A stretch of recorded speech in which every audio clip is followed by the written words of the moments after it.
Welcome to the Lead at the Top of Your Game podcast, where we equipped you to more effectively lead your seat at any employer, business, or industry in which you choose to play.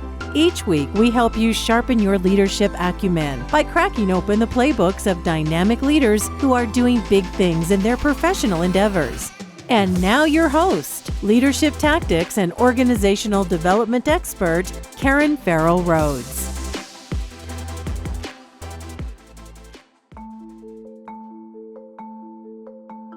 Welcome back to the podcast, everyone, and thanks for joining another episode designed to help you better lead at the top of your game. Now, as you know, for Season 3, each month we're featuring leaders who have fascinating roles in a particular profession or industry. Today's episode is part of our special series featuring leaders who focus on an aspect of sales performance. And now, enjoy the show.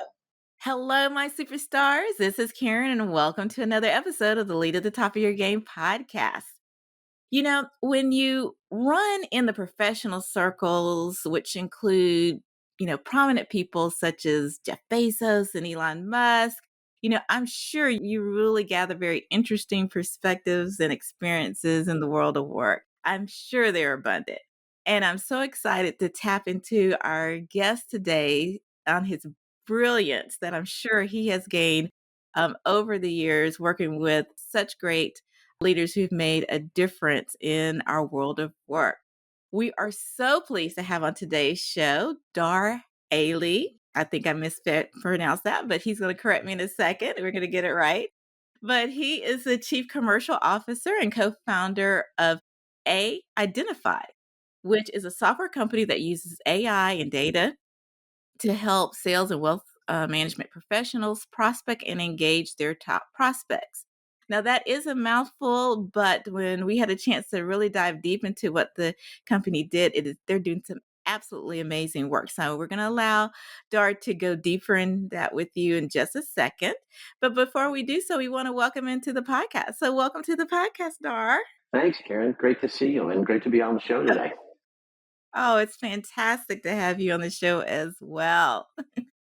Well, we definitely want to learn what you and Aidentified have been up to and what you all are doing in your sliver of the world. But before we do that, we'd love to learn a little bit more about you personally. So for just as much as you feel comfortable, would you not mind giving us a sneak peek into a little bit of your life outside of work? Yeah, absolutely. Thank you. Yeah, so I grew up in the Boston area, moved to the West Coast, to the San Francisco Bay Area, right around 1992. So I think last year was my cutover between spending the same amount of time growing up in the East Coast as I did in the West Coast. But I'm married. I have two sons in college. So those 529s are fast at work. And I'm a big fan of golfing whenever I have a chance. I've got a twin brother and 4 other siblings.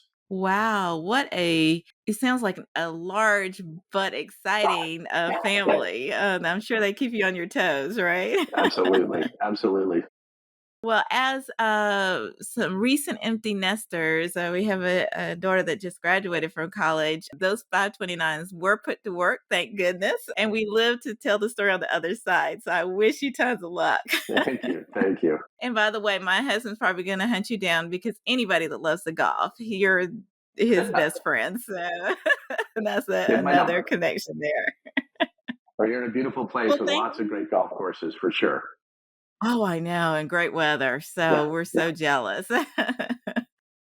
Well, let's dive right in, Darr, and start out by letting you share with us a bit more about Aidentified, because I know I didn't do it justice. And we were talking about some of the great work you all are doing before we started recording. So would you please give our listeners a bit more of an overview of the company and, and how you help sales professionals, probably of all types, really get to their target markets? Yeah, thank you. It's been a wild ride. Kind of, always wanted to be an entrepreneur. I like to tell people my last kind of real job was working at Amazon back in 2001 to 2005. It's just an explosive time period to be at Amazon. But it taught me a lot. And I know we'll get into that as we kind of walk through this podcast. But Yeah. the tale begins right after that. My twin brother, as I mentioned earlier, he and I have started 3 companies together. He, while I was at Amazon, was working at a company called Reed Elsevier Ventures, which owns, it's a big media company, but they own LexisNexis, among other companies. And Oh, yeah. Yeah. Yeah. he came to me with this idea in 2005 that said, hey, I really like what LinkedIn is doing. At the time, Reid Hoffman, the founder of LinkedIn, was just starting out. And we got so excited about this connectivity between people, the first and second degree connections. We said, wow, wouldn't it be cool if we could build a tool like that, but given kind of a company view? So who in our company knows people at other companies? So we started a company called Generate, which was a very early version of what we're doing today. And it basically slapped together kind of a prospect search engine, similar to Zoom Information today. Back then, we were competing against the likes of Hoover's, if you guys remember Hoover's. I And do remember Hoovers. and then we blended in a little bit of news. So a salesperson could get the news in their territory in the morning, see what companies were either raising money or looking for growth, and then see, hey, how many connections do we have in our firm? And it didn't matter if you had 10 people in the company or 10,000. It was all a very powerful tool, but rudimentary, using old technology. So we sold that company in 2008 to Dow Jones, who had just gotten acquired by News Corporation, and then invested in a really early stage company called Net Prospects. And they were set up to basically they were kind of a washing machine for data. So in our first company, we realized that all this marketing data, contact information we were getting from our licensing partners was 40% wrong, which is really bad when a salesperson is relying on you for a phone number and you get it wrong 4 times out of 10. Yeah. So we invested in this company. It grew like crazy and basically helped marketers get cleaner data by kind of scoring email addresses and phone numbers. Ended up selling that company in 2016 to Dun & Bradstreet. And then Wow, amazing. at that time, kind of machine learning had finally gotten to where we all wanted it to, dare I say AI. And a couple of the companies that we were working with way back when said, could you guys go do this again, but expand on this relationship mapping stuff and build a stronger, faster prospect engine? So that's what Aidentified really became, was the cornerstone of what we built over the previous 10 years that really leveraged a lot of the management teams from both companies, which allowed us to run a lot faster. But today we have about 2,000 customers. We let salespeople bring in their address books and their LinkedIn first degree connections, allowing them to clean them up because we all clicked too fast with eagerness to get to 1,000 and then 1,500 contacts. But we clean that up. And then what our technology really does is it mines the career data of working America. So think 110 million working professionals. And then we look for and score the relationships we believe you have. So those second degree connections that most companies would never know unless they had technology like this. So we sell that as a software piece. And we've targeted initially kind of financial services, private wealth, estate planning. Those folks really kind of adopted our technology very, very much. So I hope that helps. Oh, it does. It does. And absolutely fascinating. And I'm just curious. I know they were the early adopters, but it seems like that kind of technology would be desirable by a lot of different industries. Anybody who carries a bag, who has to, sell, right, should want to do that. But is it because those markets were a little bit more lucrative and had the budgets for it? Are you focused on like a certain revenue level or enterprise level, or It's such a can good anyone use question. it? Yeah, it's a great question. We really did a lot of strategic thinking to get to where we were. But when we were doing we wanted to eat our own dog food. And this was basically a tool my brother Tom and I wanted to build, since the early days, and we think we did a pretty bad job the first time around. But we wanted to include relationships in your community, relationships in your neighborhood, and relationships in your business. And that was really, really important, but also impossible to do 15 years ago. What we had to do is we had to fold in kind of career data, business data that you'd find on Monster or Zoom Information or Hoover's, and combine it with household level data you might find in consumer data sources, TransUnion, Experian, LiveRamp. But the problem is that those two industries are very separate. So we had to find a match technology, a match engine technology. And that's how we started the company. We bought a company in Charlotte that basically had been working on this problem for 6 years. And now we're 12 years in, if we include that technology. So when you see John Smith from coming in from a business license that we have, we can combine it for the right John Smith that lives in Atlanta, Georgia, that works at IBM. So that was the real difficult piece of bringing this together. But once we did, you could surface all those connections. And to your point, Karen, it's really vertically agnostic. Our first two companies were built kind of business to business sales teams. Same thing goes today. We have a small team of 35 that can only handle so much outbound. So to your point, Sure. we wanted to focus on industries where we knew we'd immediately get some traction. That's why financial services made such great sense. And I'd say that this software, speaks to any sales or, marketing person that's looking for an advantage to getting into somewhere in the organization that they're chasing. Right. Absolutely. And is it by subscription? Do you sell seats to it, or is it for a whole company to kind of buy the technology, embrace it, and implement it into their work streams? Yeah, we have two different ways to kind of consume it. For salespeople, yes, we have a SaaS application, not too dissimilar to Zoom Information or LinkedIn's Sales Navigator. So yeah, it's a monthly subscription, charge a credit card, and onboarding takes about 10 minutes. We kind of show you how to bring in your address books and LinkedIn connections if you want to. And then we've got, this number is going to seem arbitrary, but what we found is close to 1 trillion second degree connections in all of this data. So we've got a team of 30 people, small company, and we have found over 550,000 second degree connections just in our small team. So it really shows the power, the exponential power of being able to leverage, connective tissue that you really, without technology, couldn't have found before. So that's important. The other way that we consume it for marketers is we've got this kind of DAS, data as a service. So we take that huge data lake that we have and we help marketers keep their data clean and enriched. So most of us in Salesforce or whatever, Microsoft Dynamics or, HubSpot keep contact information, but 34% of America changed jobs last year or in the last 12 months, and 25% of people moved. So if you listen to, Salesforce, they're like, well, CRM is mostly 60% wrong 100% of the time. Now it's even worse than that.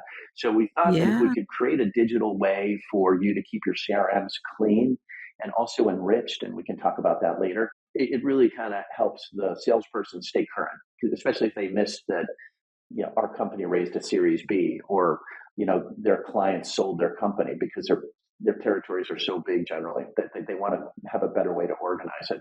We then fold in news and information. So we bought a news company a couple of years ago. We're looking for that kind of intent, purchase intent. And so we fold that into the pizza dough as well. So it really gives the salesperson, like, if these are 20 things you need to do today that we discovered for you, you should focus on these 5 because that's where your relationships are stronger. Oh my goodness. I can just vouch for everything you just said because as a smaller size company ourselves, I mean, we're not, we have a good number of consultants, about 300 consultants in our firm, but still small compared to your enterprise level firms. That is one of our biggest pain points is keeping our CRM up to date. Cause as you said, people change jobs, do different things, and making sure that we, track them and continue our relationships with them, there's a huge need out there. And I can only imagine for companies bigger than ours. Yeah. Well, and, we work with a lot of venture capitalists and, for CEOs, the first question always is, hey, if you're my investor, do you know somebody at fill in the blank company? Yes. And this allows you to do it without having to bother them. It's just instantaneous. It allows you to say, hey, how many people do we know? Do we know anybody at Airbnb? Because we're trying to get to the VP of engineering. So that solves that question. That's amazing. Well, so it sounds like you have a fantastic business model that's doing extremely well. Where does Aidentified, what are some of your short-term plans for growth? Or do you have them? Or do you have all the business you can handle right now? No. The more the merrier. And I know we'll talk about this later, but any entrepreneur that's been in business for the last 5 or 6 years, my hat's up to everyone that struggled through, COVID, the Ukrainian war, the economy going up and Yes. down and sideways, and now the election year. It's tumultuous. And, having been a part of startups in 2001, when the first kind of tech implosion happened, and then 2008, 9, and 10, there's a really, incredible message and I think learning that we all kind of took away from each one of those. And I think that made us all very much stronger as leadership teams, as individuals. Risk portfolios get hard, as we talk about courageous agility a little bit later. That's those trappings. If you're not learning something, that there's something very wrong. But for us in the short term, we've just recently raised our Series B financing. I say, Oh, I go like this, but, congratulations. yes, thank you. And it's with a fantastic strategic partner. And you have choices as your leadership team trying to determine how best to finance your company through debt or convertible notes or venture capital. We chose strategic partners. It's always worked with us in the past. Strategic partners that Okay. will not only will invest capital in your company for growth, but are integrating your product for expansion. And this partner we just announced a week or two ago is called FactSet. They're one of the three big workstation terminal businesses in the U.S. that compete against Bloomberg and London Stock Exchange's Refinitiv. So what they do is they put a Amazing. desktop, on your desk and allow you to bring in all the data you need to make good decisions on private companies and public companies. We're going to be going in as to help them for sales and marketing solutions. So if you're in financial services, that name is a very well-known brand. In the short term, to answer your question, we're always looking 6 months ahead on our roadmap. So we're trying to really leverage the good stuff out of Gen AI, really help a salesperson when they get all this information. We send them an email every morning if we've got a lead for them. What we want to do is automate that, because if you get 11 leads that all have good connections, wouldn't it be great to just press a button and send emails out to all of those people? So, Oh, it'd be a dream. so we're feeding that data now, and our next step is to just automate that. So your focus is building your relationships with your clients or your prospects, which is what if you're in sales, that's your gift. I mean, that's where you want to Yes. focus. It's like, if you're a physician, you don't want to be focused on, doing bills and, chasing insurance companies. You care about the care of your patients. And it's the same thing for Right. sales, right? And marketing folks. It's like, I love doing my job, which is meeting people every day. Yeah, I love that. And it's amazing the type of, share with us kind of your career, aspects of your career, I would say. Well, two things I want to point out. The first one is I don't want them to be lost on our listeners.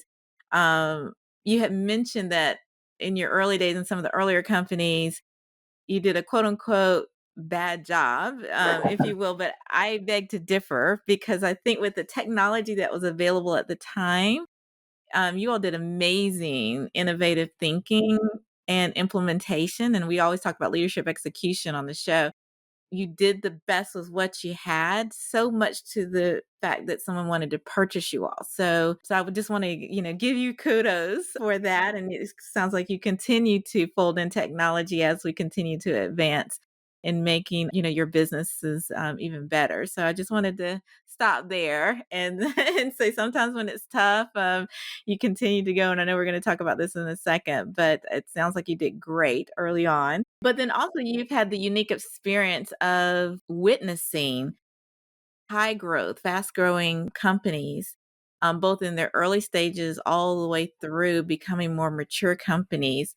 And so I'm curious if there are any insights that you have as a leader on, how do you stay an effective leader no matter what stage of the business you're in? Because I know in some of our previous podcasts, some people said some are more suited for early stage companies and some people are more suited for established companies. So I'm curious, do you have any perspectives or thoughts on that? Yeah, and I was lucky. I got started when I moved out to California. I was actually in a really horrible startup, and I said, maybe I should do what my father said. Like, when you get out of college, go work for bigger companies so you learn, and maybe make mistakes on their dime. But I moved out to California from Boston, as I mentioned earlier. Got to work with Ziff Davis Publishing, which was acquired about a year after I took a job there by SoftBank. And SoftBank, this was 1996, 97. They were just about to explode. They took Yahoo public, and then they wanted to invest in everything. And so I was fortunate enough to work with a couple of individuals that went on to fame, and they said, "Hey, Darr, can you help us invest in companies locally?" I'm like, "Yeah, sure, I know what I'm doing," which I had no idea. But part of that journey was finding this small little company started by this dropout from Stanford named Elon Musk. And SoftBank came in and gave Elon their first money, and Elon hired me and another individual by the name of Owen Banana to help him build that business. Oh, And amazing.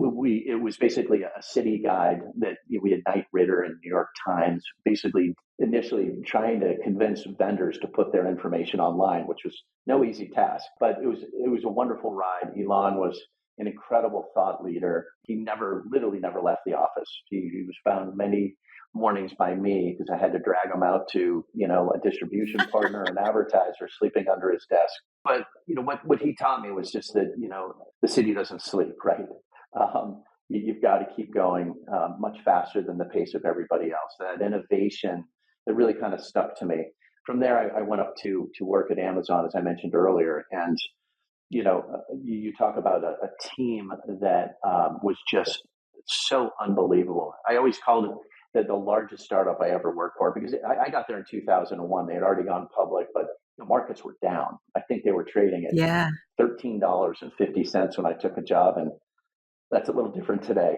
But Yeah, I'd say. what I really discovered from Amazon was how to hire people and how to, really how important those relationships were. At the time, I had no idea how those relationships would help my businesses in 5 years, 10 years, and 15 years. But, we had a couple of tenets that were super important that have been written about many times, so I won't get into it. But the thing that stuck the most with me was that just hire smarter than you, and that A+ people hire A+ people, and B+ people hire C-level people. And Ooh, yes. really understanding that it puts a lot of pressure on you too. Like, well, am I good enough to pick those people, right? But I think, as an entrepreneur, kind of leaving that big nest at Amazon, what was important to me was to surround myself with people that were smarter than me. And for me, that was engineering, operations. And so that's what my brother Tom and I did when we started that first business. We've been blessed to have 3 companies that have had very similar management teams. And that's really led us, as I mentioned earlier to you, kind of run at the speed of light much faster than people who are just kind of getting to know each other. Because it takes 6 to 9 months to hire that perfect person, and then 6 to 9 months to get that glue. I don't care how many offsites you have. So having that consistency, that team that knows each other can really be a catalyst to just real acceleration. I agree with everything you said. And I'm curious, do you think there's some interventions you can do to accelerate that onboarding and cohesiveness? Or does it just have to happen over time as people deepen relationships? You know what? We all have networks. Part of our software, it's weird. We've got this beautiful side of our business that goes after universities, and they use our relationship mapping to see where all their alumni are, because most entrepreneurs move 1,000 times in their Yes. lifetime. So universities, I went to University of New Hampshire in Durham, New Hampshire, Yeah. and Yeah. they couldn't find me, until I popped up in the press, 20 years later selling my company. Right. So they use this tool to go and look for those alumni who are, very successful. And even the graduates from those college programs, we've got a company that we spun out called Who You Know, that's about to launch this year, that is specifically for using these relationship maps for people that are either changing careers or are new to careers. So think alumni, college alumni, who are, we basically can go into this program and say, I want to work in San Francisco, and I would love to work at Amazon or Google or Salesforce or IBM. Could you show how many relationships I have to those teams? So it will go into your university alumni, it'll go into your family, into your friends, and really find those opportunities.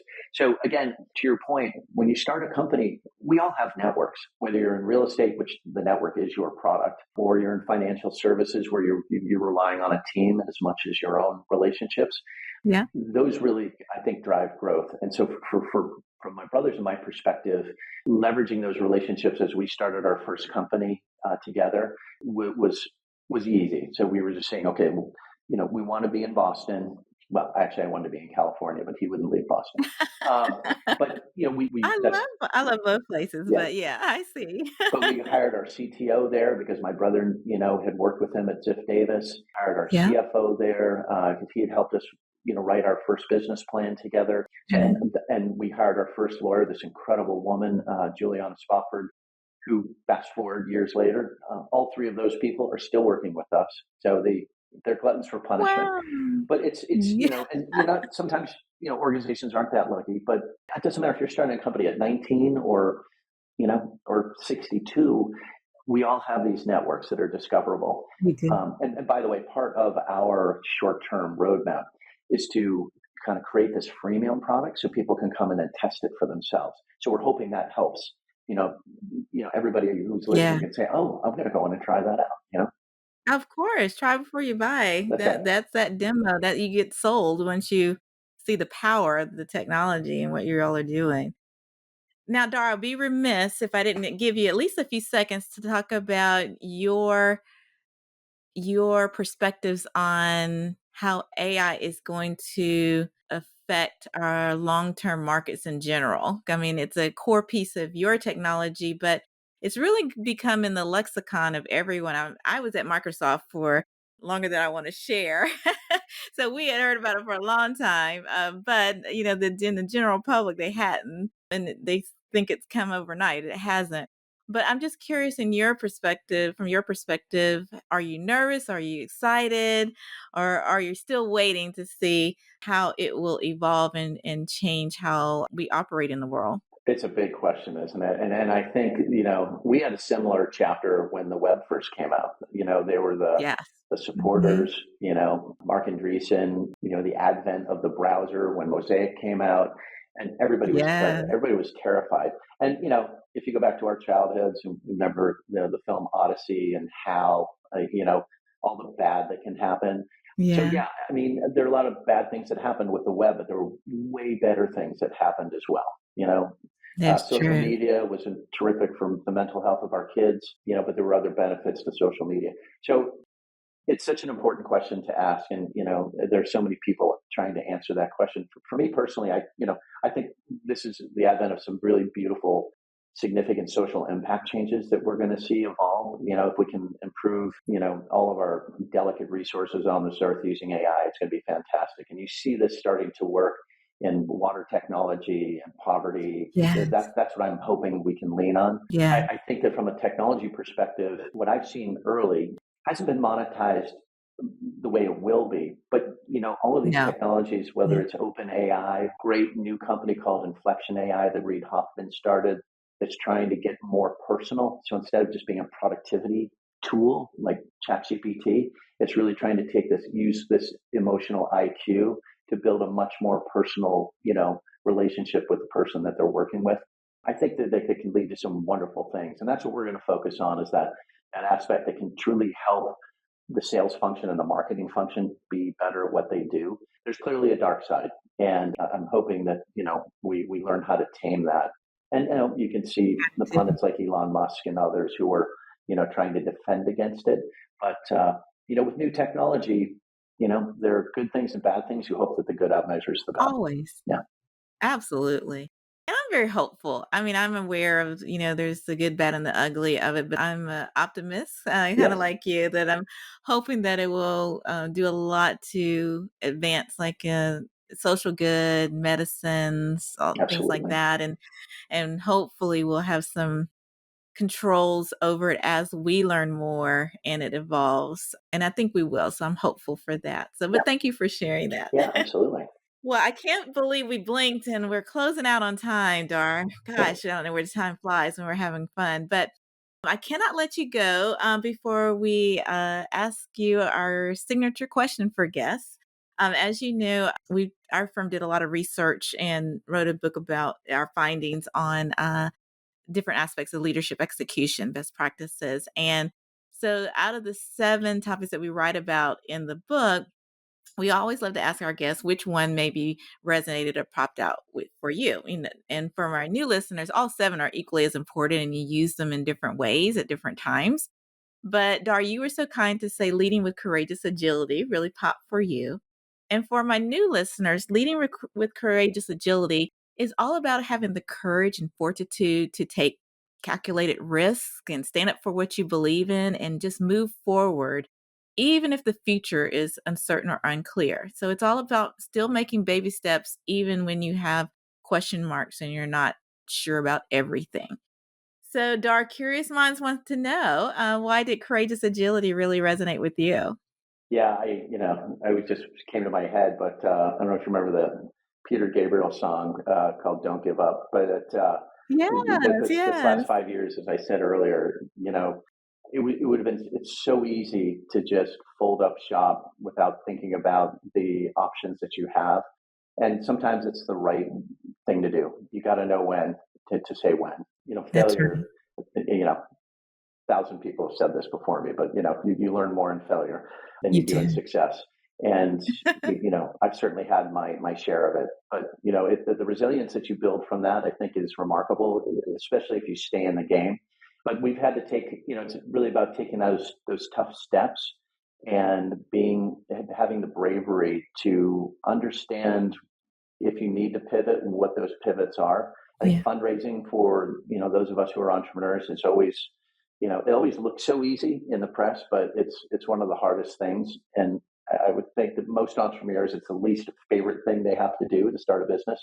But that courageous But agility, necessary thing. yeah, necessary, right? Unless you've got be Yeah, profitable from day one, which is better. right. But it's really about taking risks and measured risks, and some of that comes from experience, which in my case, I've got plenty of years of kind of looking at that success and failure and modeling it. But yeah, courageous agility. Again, I look back at these last 5 years and getting to the pit of despair during that first year of COVID and trying to keep a company together, put food on the Oh, table for the yeah. families that we supported.